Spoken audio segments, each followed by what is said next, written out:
Hi! Are you standing steady with uncertainty? I sure hope so. I am. I'm uncertain whether that one dog is going to bark or whether it's going to rain, because the dog has been barking and there's been some sprinkling. But those are pretty sure. The rest of the uncertainty that we're dealing with right now is very unsure. I've been on the planet long enough to have experienced lots of wars, lots of uncertainty. I've decided that the only thing in my life that I have ever be able to count on, is change. It's the only thing that's been steady. Everything else has been all over the map. I was born right after World War II. My father went to Korea. Many of my friends and my husband and my uncle went to Vietnam. There's the Gulf War, the Desert Storm, Y2K. Y2K was a huge thing for me, huge. I didn't go to war. I was busy raising children or teaching children, and I didn't go to war. But I lived the life of a soldier because I moved 23 times by the time I was 8 years old because of military orders. So I had a real feeling for being in the military. But the war, no, but I saw what it did to my dad and my uncle and my husband. I saw what my mother's physical, mental, verbal, and emotional and sexual abuse did to me. I have CPTSD. And I responded to my father's warning about Y2K. Because of Y2K, we spent several years preparing ourselves to be able to live for 5 years without being able to reach out to anybody else. Taught us a lot, really did. I call it my trial run for what's coming next, because we don't know. I mean, I've followed the climate change through Dr., what they call him Peck, Dr. John Overpeck, but they call him Peck Overpeck. His name is Peck. I mean, his name is Overpeck, but his nickname is Peck. And October of 2007, he shared the Nobel Prize with Al Gore for environmental services, and I listened to him in a lecture on the day he was supposed to be receiving the prize. He said he'd rather be lecturing. And I followed Guy McPherson. I followed Carbon Brief. I followed so many different, I can't tell you how many different things I've followed. And they all talk about change, and they all talk about whatever the predictions are, change.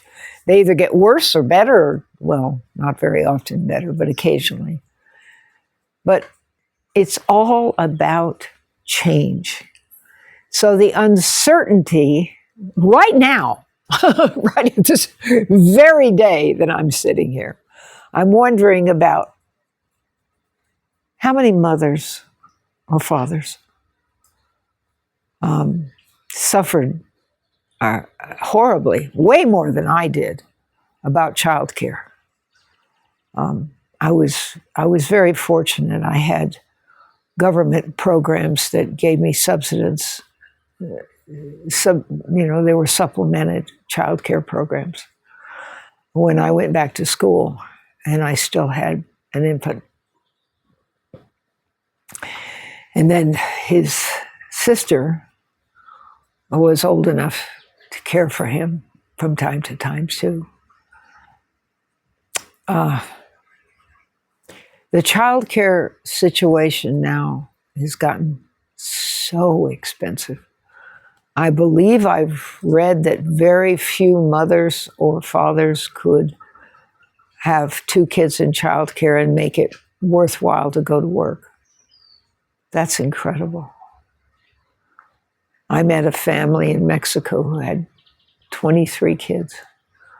I knew the president's of Mexico's wife, Fafi. She had 10 kids. So the idea of not being able to have over 2 children in childcare and you're having to work, guys, just blows my mind. But that's not all of it. I mean, the rent. Our daughter tells us you can't rent hardly anything in the United States for less than $2,000 a month. I find that unbelievable. I can remember my first apartment was a brand spanking new. I mean, it was, nobody'd ever lived in it. It was what they called an efficiency apartment. The bed pulled out of the wall and went back up during the day. There was a small little kitchenette thing in the bathroom, and then the big room, and a patio, and a deck. It was $200 a month. I'm old, but it wasn't that long ago. Come on, I mean, really, 200 to 2,000. It's hard to believe. But today, I live in a 2-bedroom, 1-bath home. It's probably close to 1,000 square feet altogether. I'm not sure. It's got a lot of patio. We live outside a great deal. We don't even have a table inside for food. We eat outside. Well, we live in Ecuador, Ecuador, South America, where prices are better. And we have 3 acres fenced in, and at least 2 more acres. We have 3 acres fenced in for dogs, and we have 2 acres fenced in for cows. And we rent all this for $500 a month, guaranteed for life. Isn't that ridiculous? A little tiny country like Ecuador? Talk to our daughter, and she tells me she pays $1,260, I believe that's correct, for herself and her husband, who's 13 years younger. $1,260 a month. My husband is 85, and I'm 79, and we pay $99.21 a month. There is no deductible. I can go to the local hospital or to the big hospital in any of the big hospitals in Lower Cuenca for free. My husband paid $13.90 for having heart surgery. It cost me $55 in that was for medication, special medication they didn't have on hand. I paid $55 for the special medication that wasn't on hand when I had my hip replaced. My second hip replaced in Ecuador. Had 2 hips done in Ecuador. Our insurance covers glasses, covers dental, covers office visits, covers pharmacy. The pharmacy will supply with what we need if they have it on hand. So it can't be something really unusual. That's the only stipulation. $99.21 for 2 people that old. If you want to buy commercial insurance, they cut it off at $65. The uncertainty that I see in the United States makes me crazy.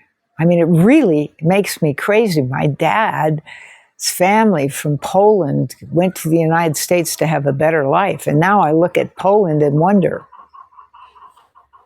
would he be better off? Would we have been better off? No, I speak a little Spanish, but I don't speak any Polish, except grandmother and aunt. Those are the only 2 words I know.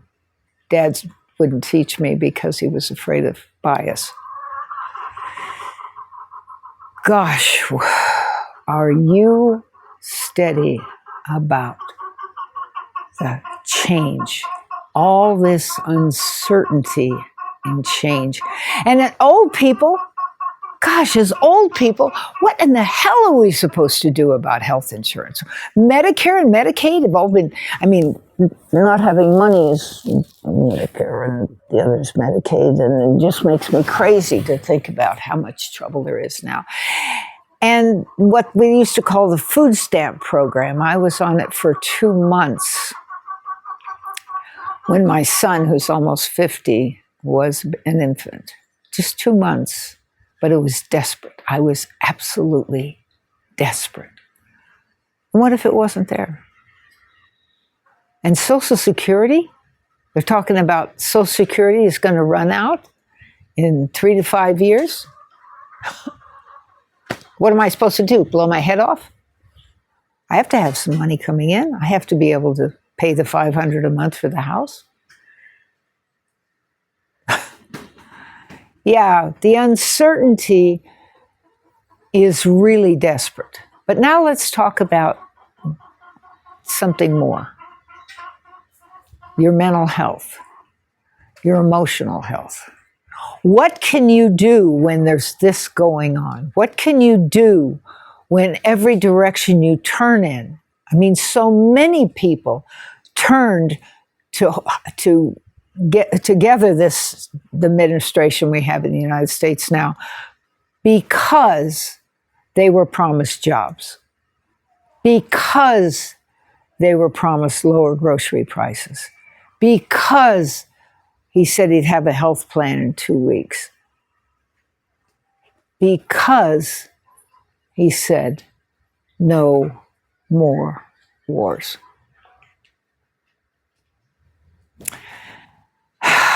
Dr. House on television taught us everybody lies. He said that. I don't know about you. I know about myself. Have you ever lied to a doctor? Most people do. Oh, I feel great. No, oh, I've got a headache. Or, geez, can you write me something so I don't have to go to work today? I mean, there are so many times when you're right in that gray area. You've said something to your doctor. How much, do you drink alcohol? Well, once in a while, doc. Once in a while. Was that the truth? Well, it may have been at that time, but there were times when it was every day. Whoa. Did I say that to him? No, I didn't say that. I said once in a while. Probably. I'm not sure. It's hard to say. Depends on what was going on. For me, it was always about pain. For some people, it's about pain. For other people, it's about pain. It's just that sometimes it's chronic pain, like mine. Sometimes it's emotional pain. Sometimes it's mental health pain. You just never know. Sometimes it's the pain of a rape, pain of a death, someone who was dear to you. Sometimes it's the pain of losing a job. Sometimes it's the pain of losing a house or the pain of a divorce. There's lots of different pains that bring uncertainty to your life. It could be the pain of having a disabled child, having a stillbirth. A stillborn child. My parents had a second child, but he only lived 4 days. My parents never got over that. They never, ever came close to recovering from the fact that their blood was incompatible. They didn't know it. They only knew each other 28 days when they married because they both wanted 6 tall sons. My father was very short and my mother was quite tall. They had me. And then the boy died. Uncertainty is everywhere. My dad was military. You talk about uncertainty? I never knew if Dad was coming home. Once he left for a year. I never knew. I do know that when he came back from Korea, he was a different dad. I do know that when my uncle came back from Vietnam, he was a different dad. I don't know anything more about my husband than what people have told me, but he was apparently a different man. I mean, sorry, my uncle was a different uncle, but he was a different dad to his kid. So I was told. Yeah, we just don't know about what's uncertain. I heard yesterday about a woman who was 58. She gave birth to triplets. That's pretty uncertain. Who would expect at age 58 to give birth, let alone to triplets? There are so many things. Who would have thought 100 years ago that climate change would be driving us absolutely nuts now? I knew in 1962 that things were not right because the DDT was killing the birds, which was killing the insects, which is hurting our plants and animals and people and food. But I didn't know how bad it was going to get. I've been advocating, but it didn't do much good. I know now that climate change is real, not only from what I've seen, but I live in Ecuador, in a rural area among subsistence farmers. And what do they say? Plant the corn when you feel like it. It'll grow. Why? Because we have no idea what's going to happen here. There's only two seasons in Ecuador, wet and dry, in this part of Ecuador, wet and dry. It's either raining or it's really dry. And when it rains, it actually is pulled up the roads. When it's dry, it's really dry. And that's why we have this canal thing over here that four different farms share. Canal water isn't fit to drink. So we share it for our agriculture. But they know because it's changed so much. And I know because I was born in New Mexico in the United States, where all the corn was always the same height every year. It was planted by the same people within 2 weeks, and it was harvested within 2 weeks. And if it was warm enough, there was a second planting. But here, it's all different heights. Nobody knows when it's going to be dry or wet or how long or start when or end when. And there's so much uncertainty. What about the war, the new war, the one in Iran? Is it really going to last 4 to 6 weeks? What did they tell us about Vietnam, and how long did it last? It was over 10 years. There were very few of us who weren't affected by that. Music industry. My husband was going back and looking at the music industry to see how many songs there were. I did a video on Woodstock. You have to take a look at that. It changed all of us because we were all so totally absorbed in what was going on. Our 18, 20-year-olds were all dying. I mean, it felt like it.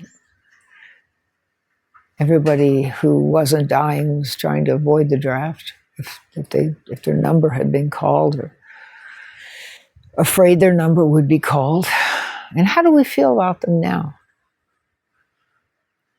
Now, should we go back and say, now you should have gone? No.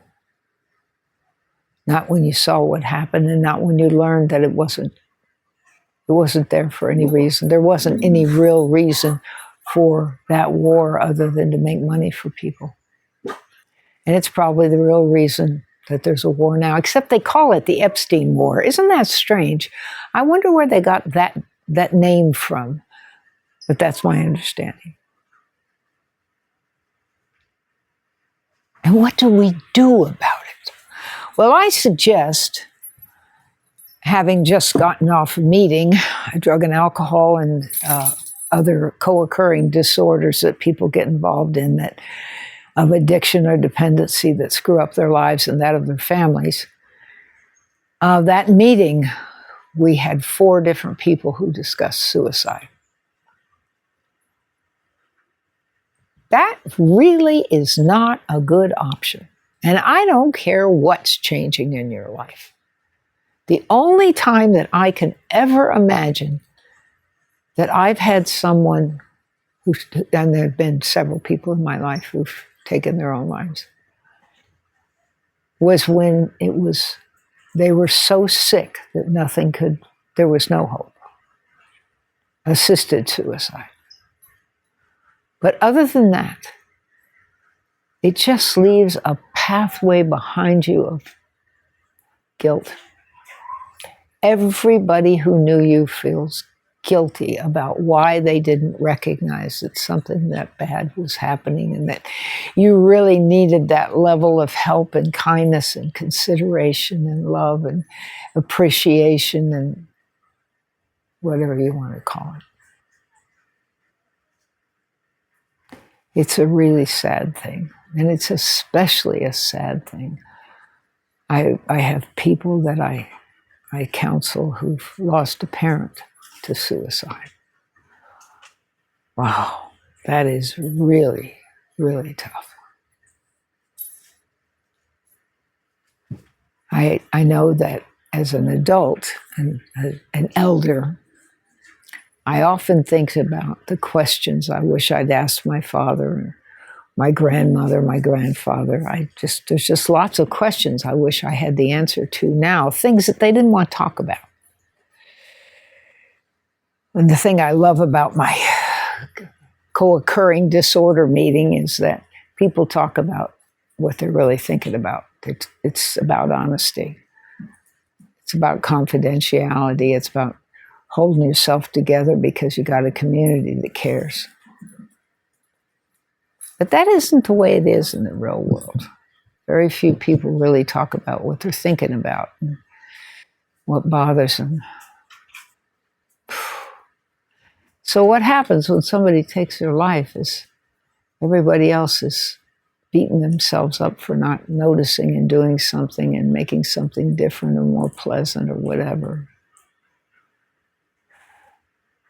But in fact, I have found myself in so many different positions at so many times in my life where I thought the situation was absolutely helpless.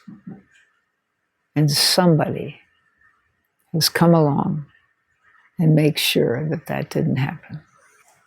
I had something to eat, my kids had something to eat, and I had a place to sleep. Wasn't always perfect. Sometimes it was outdoors. I love to sleep outdoors, so it didn't bother me. It's a little unnerving for children to think that they have to sleep outdoors all the time, but for fun, they love it. You probably will get by. The chances are you'll get by. Whatever's happening, there's a very good chance you're going to get by. So, are you steady in this time of uncertainty? You don't have to say, yeah, I'm okay, I can do this. No, you can say, I'm really unsteady and I'd love to find some people to talk to. And there's all kinds of things online. You can look up the Collapse Club. You can look up deep adaptation. Just go online and say, distressed, free mental health, Life Ring, SMART, AA, of course. There are ways to keep yourself going. A church, a synagogue, a mosque, sometimes some kind of nonprofit. There's usually some way that you can keep going. And you know what? Just like everything else in life, just like the ocean, the wave comes in and goes ashore, and another wave comes in and goes ashore.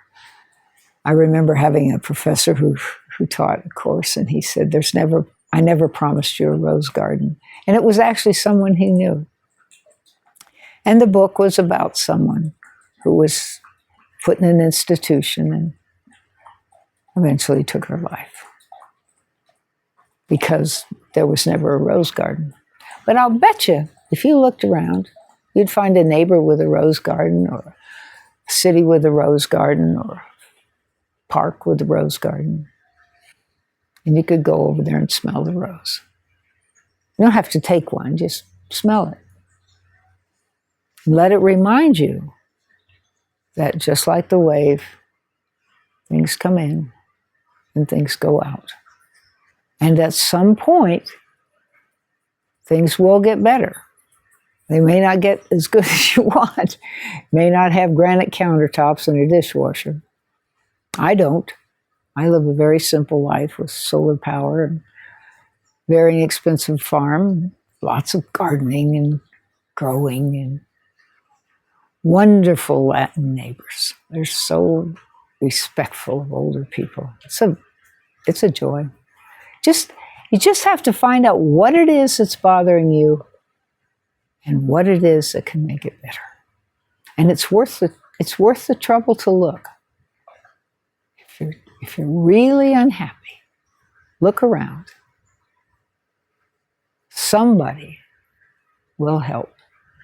They may not go busting over to help you, but if you ask enough, somebody will help.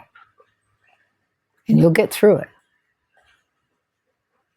Just remember that lots of people have gotten through lots of things before you, and the same thing will happen afterwards. If you got any questions, put it down in the bottom. I'll listen, I'll answer. And if you're down there, look at our nonprofit. We've run it for 34 years. We'd love to have you take a look. And 2 of us are artists who make things to remind you to take care of the earth. We'd love to have you look at that too. Thank you.